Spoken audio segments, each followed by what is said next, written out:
Imagine. When you die, you appear in a cinema with a number of other people who look like you. You find out that they are your previous reincarnations, and soon you all begin watching your next life on the big screen. The story goes something like this. It had already been explained to me by the closest incarnation to me. I was dead. He told me to keep quiet during the movie, but at first I didn't understand. I just dumbly asked how I died. I saw him, well, me, try to subdue a laugh as it was explained to me how they'd all watched me choke out on the tiny chicken bone I'd managed to get lodged in my throat. Apparently, it was amongst the top 5 worst ways some version of me had left the world yet.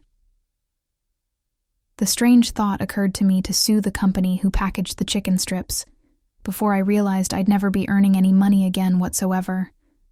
Not just that. I'd never see Mom, Eric, anyone. My mind felt numb at the thought. It wasn't something that I could wrap my head round. I'd never sit in traffic again. Never open my presents at Christmas. Never enjoy the bitter, sweet smell of freshly roast coffee. Never see Lara. Lara. The thought of her exploded in my mind like a firework. I'd left her behind. I'd left her with all those half-formed plans for the future that we'd never be able to put into action. She was probably laughing right now at the absurd way I went out. It was just her kind of dark humor. My heart felt heavy thinking of her. It was the first time I'd felt anything but shock since I sat down in this fucking cinema. I'd never see her again. Never watch that stupid little eye twitch she does as she falls asleep. Never laugh at her otherwise shitty jokes just because she finds them so funny. Never feel her warmth next to me again as I drift off to sleep. No. Now I got to watch my next incarnation. Part of me wanted to grab a selection of junk food like I'd usually do at the movies. But after I'd got used to the dark, I quickly realized there were no doors. Besides, even if there was, who the hell's gonna want to serve hot dogs in the afterlife? All that remained was me, what must have been hundreds of me, this room, and the next life. Suddenly the screen came to life. As I watched my newest birth, the me sat next to me made sure I understood these first few years would be boring. Apparently, every cycle I'm a bad baby. Always crying, whining. That crying was etched in my brain. The more I listened to it, the more I could hear myself a little in there. It was unmistakable. I watched as this woman who was my mother, but not my mother, cared for me by herself.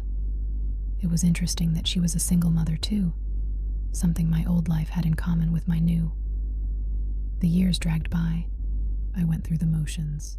I went through school. I made friends. I'd done slightly better in my grades than I had before.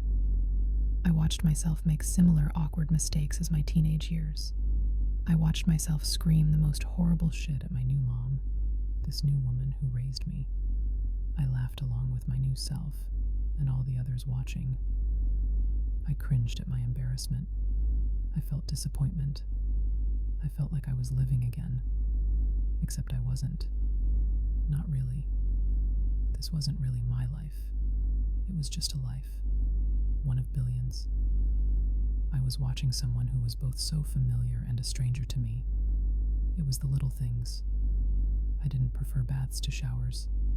I'd never get caught dead listening to techno music. It was me broadly, but not entirely. The similarities were there, though.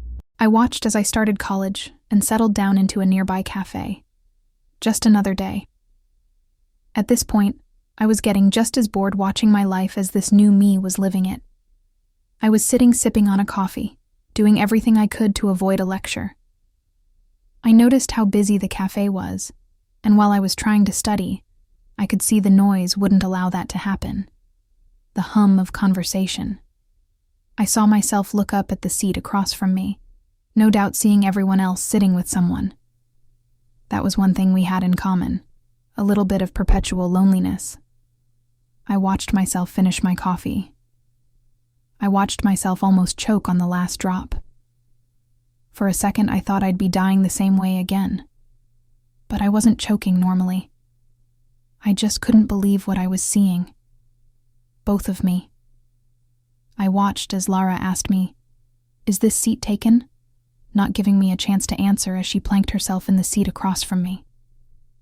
I awkwardly struggled to say something, but all I could get out was a quiet, "No, you can sit there if you want." I couldn't comprehend what I was seeing. I just watched it unfold, dumbly.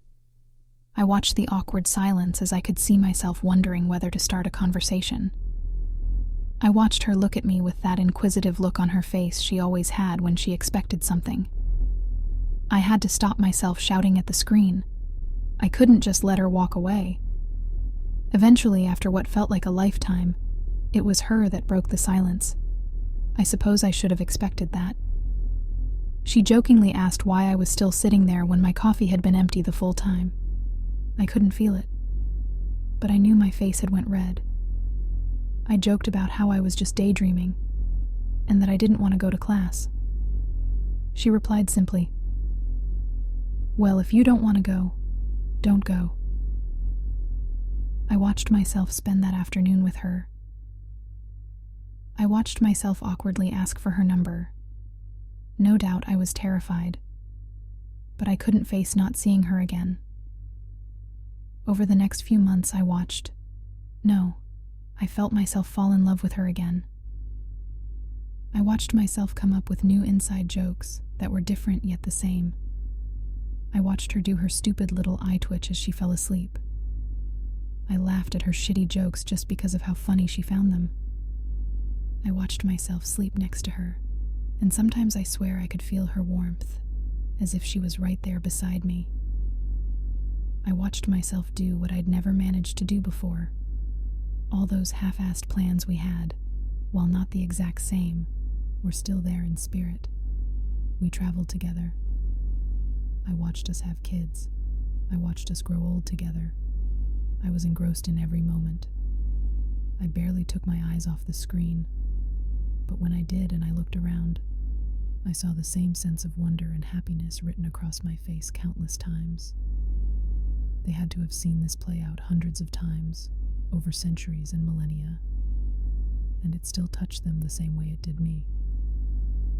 Finally, I watched as she passed away first. Not in any funny way this time, just old age. But instead of sadness, the thought that crossed my mind was one of pure joy. She would pass on and enter a cinema somewhere. She would watch her life unfold again. For all the differences across her lifetimes, she too would watch us meet each other, watch us fall in love again. Hell, she already had. We had together, even if not physically, and we would forever. I greeted the new me who arrived in the cinema with a smile on my face and told him to enjoy the movie.